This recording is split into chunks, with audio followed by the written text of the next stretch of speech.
Zəngilanda, Məmmədbəyli kəndində yaşayırdıq. Orada qəşəng bağımız, bağçamız, uşaqlar da xoşbəxt böyüyürdü. Atalı, analı, nənəli, babalı günləri var idi. 1993-cü il avqust ayının 23-də saat 2 radələrində rayondan da öz kəndimizdən, elimizdən, obamızdan çıxmışdıq.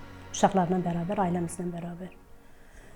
Sonra məcburi köçkün gəldik, sonra başqa həyatımız başladı. Surxay da bizlə bərabər o günləri, o qayğılı günləri gördü. Beləcə 8-ci sinifə qədər orta məktəbdə təhsil aldı, sonra hərbini seçdi. Çox şükürlər olsun ki, bugün torpaqlarımız işğaldan azad olubdur. Bugün bizim Şuşamız var, bugün bizim Zəngilanımız var, gedəsi yerimiz var bugün bizim. 5 yaşında məcburi köçkün kimi çıxan Surxay, tabor komandiri kimi Zirehli texnikanın üstündə Məmmədbəyliyə girmişdi, bizim öz kəndimizə getmişdi. Və öz kəndimizdə mənə zəng elədi. Məndən danışır ki, ata, torpaqlarınızı aldıq, narahat olmayın. Artıq Məmmədbəyli bizimdir, Zəngilan da bizimdir. Hamımızı tək-tək təsəvvürüm və ürəyimə sıxıram.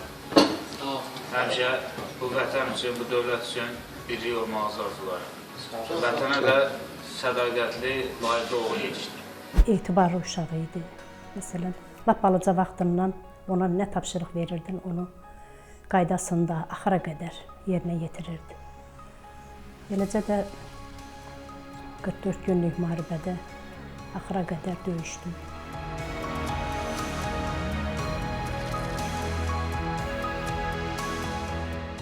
Surxay bir işə başlayırsa, o axıra qədər onun üstündə olurdu. Onun başa çatdırırdı hökmü.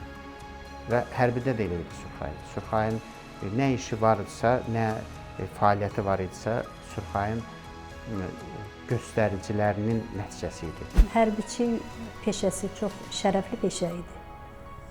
Surxay da onun qaydasında layiqincə yerinə yetirirdi. Bizə həmişə təşəkkür gəlirdi Surxay haqqında. 29 yaşında tabor komandiri idi artıq. Və 3 il tabor komandiri kimi çalışdı. Öz tabeliyində olan zabitləri, əskərləri hazırlaşdırdı.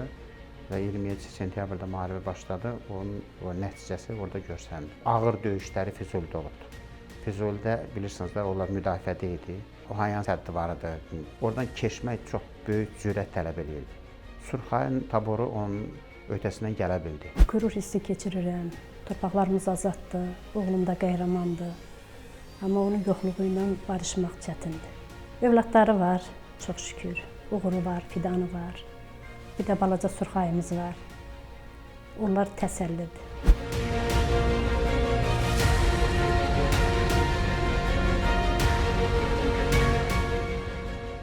Qubadda da döyüş olubdu, Hadrutda döyüşlər olub. Sonuncu döyüş yeri Şuşa şəhəri olubdu. Və noyabrın 9-da qələbənin qazanıldığı gün şəhid oldu. Vətən müharibəsi qəhrəmanıdır. Füzulinin işğaldan azad olunmasına görə medalı var. Qubadlının azad olunmasına, Şuşanın azad olunmasına görə medalları var. Qüsursuz xidmətə görə medalı var. Qürur duyuram ki, bu mənim oğlumdur. Döyüşdə onun da haqqı var, onun da payı var.